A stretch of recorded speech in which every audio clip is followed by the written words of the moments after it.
Five Nights at Freddy's porta gairebé 10 anys entre nosaltres, i sí, el temps ha passat molt ràpid. Durant aquesta dècada, entre principals i spin-offs, la comunitat ha rebut més de 14 jocs, 30 llibres, una pel·lícula i 2 més en producció.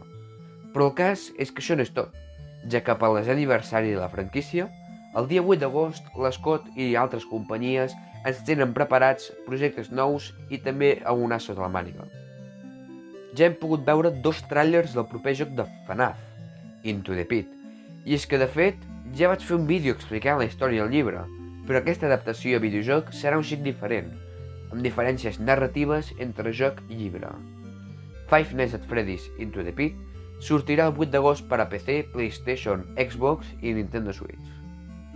El 10 d'octubre de 2023, el compte de ClickTeam, el programa que fa servir l'Scott per desenvolupar els jocs, va penjar un tuit on buscaven programadors, artistes de personatges i d'ambients. Sí, podria haver estat qualsevol joc de la companyia, però casualment adjunten una imatge de l'Olbit, com a venedor d'una botiga. Però també és casualitat que l'Olbit tingui un aspecte similar al de FNAF World.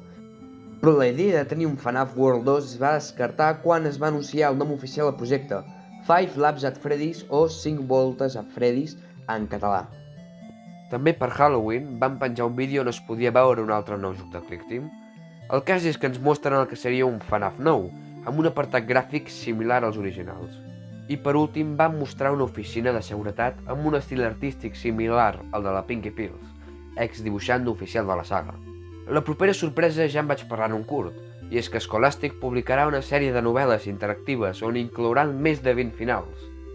El primer es diu The Week Before, i parla sobre l'empleat que treballava abans que Mike Smith, és a dir, el paio del telèfon. El segon és Return to the Pit, que literalment és una adaptació literària interactiva de la història d'Into the Pit. Veig que volen explotar al màxim aquesta història.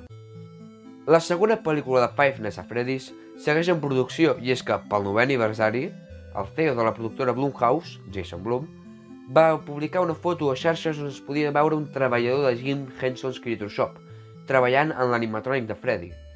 Fa poquet també vam rebre una imatge com aquesta, però amb els animatrònics del segon film. Es pot veure manga al Llaucontoi.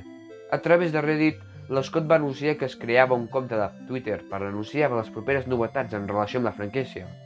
Si veiem el perfil, podem veure que Scott Games té el logo oficial dels 10 anys de Five Nights at Freddy's.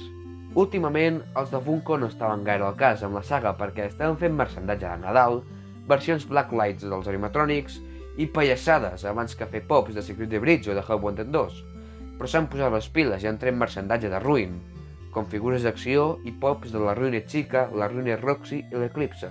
A més, per l'aniversari, trauran Mystery Minis, unes figuretes de FNAF 1 i FNAF 2 que et poden tocar de forma aleatòria en una capsa, i per últim, una estàtua d'en Golden Freddy.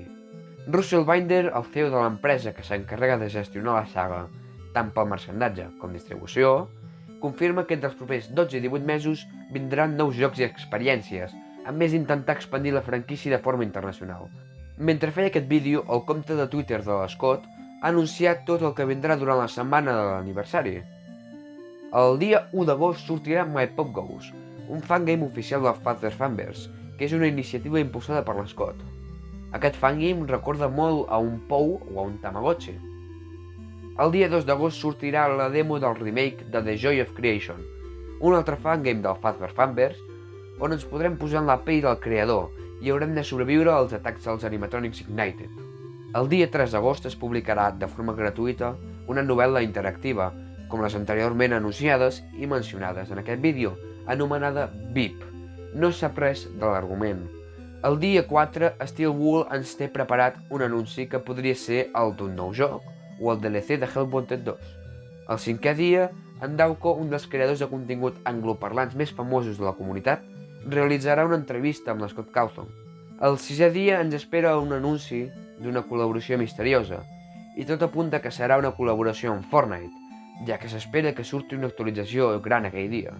El 7è dia, ClickTeam publicarà la demo del seu proper joc, i del qual hem rebut el teaser de l'Olbit, i és Five Laps at Freddy's. Tal com diu el nom, serà un joc de carreres amb els personatges de FNAF. I per últim, el 8è dia sortirà Into the Pit, que era l'opció més probable que aparegués i s'anunciés dins d'aquest calendari. A més, l'Scott ha dit que potser es revelen novetats sobre la segona pel·lícula de FNAF. També diu que la previsió és temporal i pot ser que hi hagi canvis, però ens assegura que passarem un agost molt divertit. I la veritat és que jo crec que encara ens espera molt de FNAF aquest any i esperem que sigui per molts més.